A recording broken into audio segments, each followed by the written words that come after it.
Hey everybody, welcome to episode 12 of What Not to Miss with Chris. My goal is to put out quick, relevant content that explains the why behind the what in order to positively impact the freight community. On episode 11, I talked about how low inventory levels and how moving from a season of destocking to restocking would affect the freight market. Today I'm going to talk about 3 factors that may drastically increase flatbed rates this year.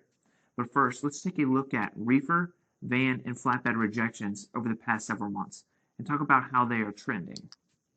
So, this chart behind me shows van, reefer, and flatbed rejection rates since February of last year. Rejections are simply the amount of freight contracted carriers are turning down from shippers. For example, currently the flatbed rejection rate is sitting at 14%.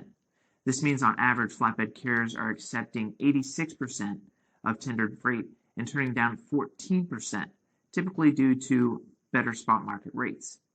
As you can see, compared to reefer and van modes, flatbed has been trending upward slowly since mid-April of 2020. Compared to this time last year, flatbed rejection rates are sitting 63% higher, and I would anticipate them to continuously rise throughout the year for a couple of different reasons. First of all, single-family housing starts, total residential construction spending, and building permits are all at their highest point since before the housing bubble burst back in 2007. Working from home and taking interest rates have sparked a mass exodus from big cities to the suburbs, overwhelming the used housing market and creating an enormous amount of demand for new homes. For more info on housing, check out episode 10 as I go a lot deeper into these topics. Number 2 is the industrial sector.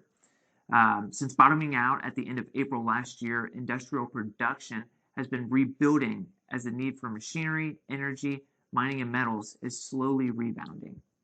Flatbed utilization is critical for distributing products related to industrial production. So this sector continuing to recover means that I'd expect flatbed demand to increase with it. Okay, so the third reason I think flatbed rates are going to increase is infrastructure. While not making any promises yet, the new administration has recently highlighted the enormous need for investing funds into our roads, bridges, and ports.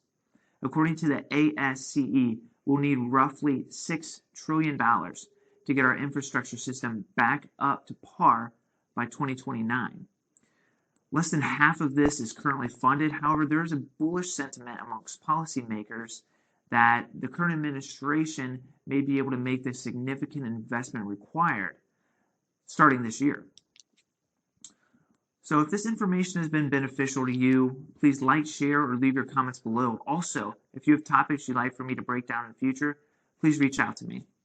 And until next time, I'm Chris Seeds, and thanks for joining me for another episode of What Not to Miss with Chris.